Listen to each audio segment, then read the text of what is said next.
Hello, everyone. Welcome back to the Sports Vault. Jersey Joe Archino back here, and we have now seen 3 games where Tyronn Lue has coached the Cleveland Cavaliers, getting closer and closer to the mark, I think, where we can kind of really get a feel for where I think we can see his coaching style and how this team responds to him. 2-1 in last night, obviously.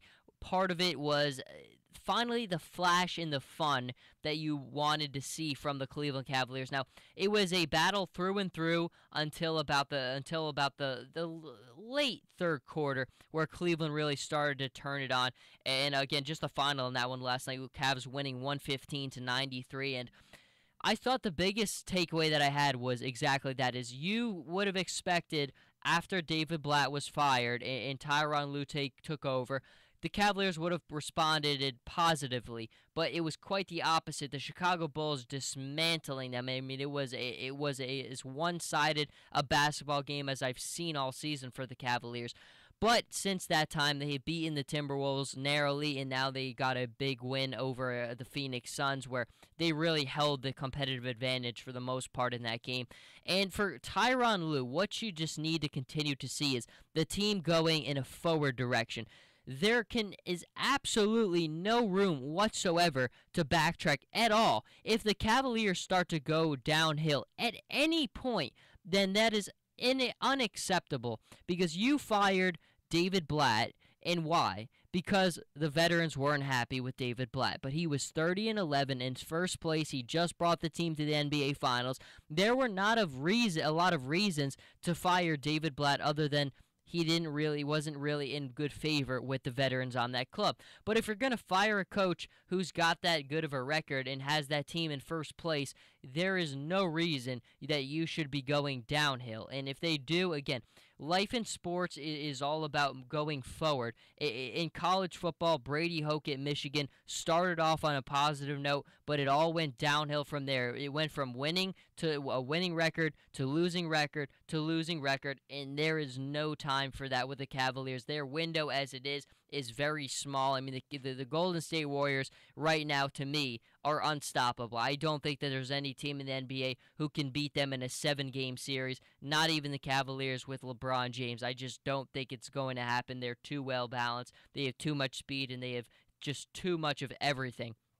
But for Cleveland, we see now 2-1 under Tyronn Lue, and I'm watching so closely the reaction among the veterans, because Brian Windhorst today coming out with a story that, David Blatt and the veterans just didn't connect. They didn't get along, and I don't think that's too much of a surprise to any of us, but I think why is the biggest question: is why did David Blatt not get along with the veteran players? I mean, I shouldn't phrase it like that, because it's not that I don't think a David Blatt problem. I think it's players, veterans in the NBA who've been around the league for a long time, just didn't like the way that this guy was doing things, who had never been in the NBA before. He kind of got his feet wet last season, and it's a process. It is a process to learn how to coach in professional basketball. David Blatt was learning how to be a coach. He was making adjustments based on how he was hired to develop a young team. That changed to, you need to win us a title with LeBron James, and he was responding to that. He was making adjustments to that. Everything about David Blatt was making adjustments. The time for those adjustments clearly ran out because LeBron James fell out of favor and wanted a different voice, a different person leading the charge, and he got what he wanted in Tyronn Lue. And again, Tyronn Lue has such a low threshold for error. I mean, he cannot have one moment where this team takes a step in a backwards direction. There's just no room for it. He has been named the coach of the Eastern Conference Finals. That is more because of what David Blatt has done. And to Tyronn Lue's credit, he did give David Blatt credit for that. He said, this is a tribute to Coach Blatt, the players, and our coaching staff. So he said the right things, the politically correct things to say. But I do think that I think Tyronn Lue is a guy who means well. I think this is his life. I really think you go back to his time as a player, what he's done as a coach. I think basketball is his life, and he is desperate to find the answers for this Cleveland Cavaliers team.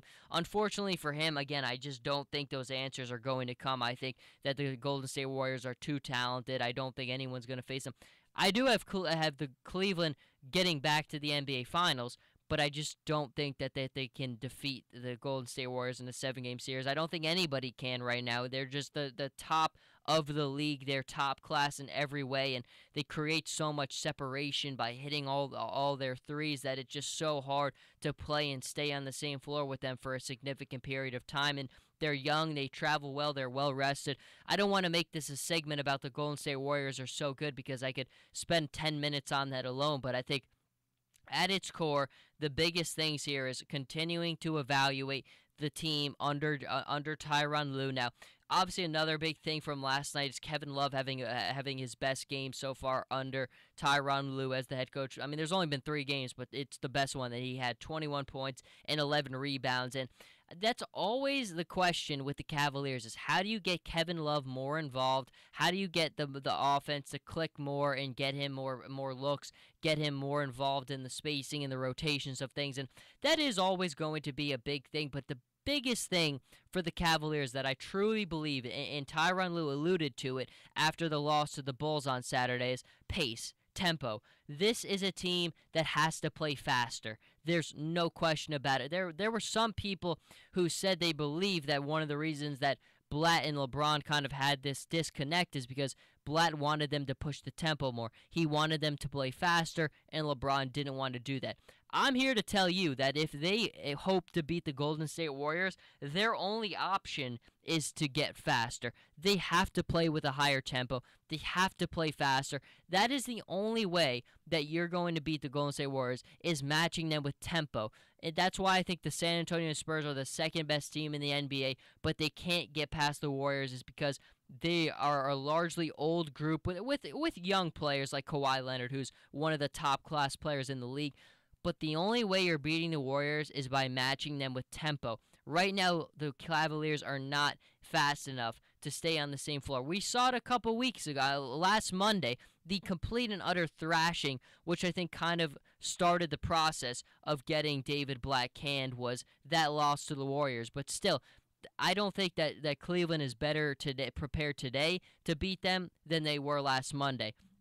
Looking ahead a little bit, their next gigantic contest is coming this Saturday against the San Antonio Spurs, and Tyronn Lue is going to need a different result. I mean, coming off and starting his tenure with that loss to the Bulls last Saturday, things need to be different, and I don't think that they will be. I still think that the Spurs and the Warriors just have better continuity than the Cavaliers do. I still think it's going to take Tyronn Lue 10 solid games until you really start to feel his impact and his voice is really being heard at the highest level.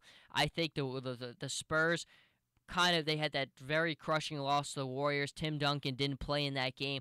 But again, there is a big difference between the ball movement, the perfect defense. Everything that they do is almost perfect. And the biggest thing of all is stability. Stability in life, stability in sports means everything. The fact that that there's no ever questions about the leadership with a guy like Steve Kerr. There's no questions about this front office that the Warriors have with Bob Myers. We look at the San Antonio Spurs. There's no questions about the ability of R.C. Buford to bring in talent. There's no questions about Greg Popovich's ability to coach that team. The Cavaliers, quite different. There are questions about David Griffith's ability to put together a competitive basketball team. There are questions about Tyronn Lue, who has taken over for a coach where he clearly fell out of favor with the veterans. Stability is on the side of the Warriors. Stability is on the side of the San Antonio Spurs. And stability is not on the side of the Cleveland Cavaliers. They have a chance to regain some stability, but it's going to take a lot for that to happen, and we will certainly continue to monitor that and see if it does happen. But until then, Jersey Joe Archino here with the Sports Vault. You can follow me on Twitter at Joe Archino, on Instagram, Jersey_Joe_Archino, and I'll be back very soon.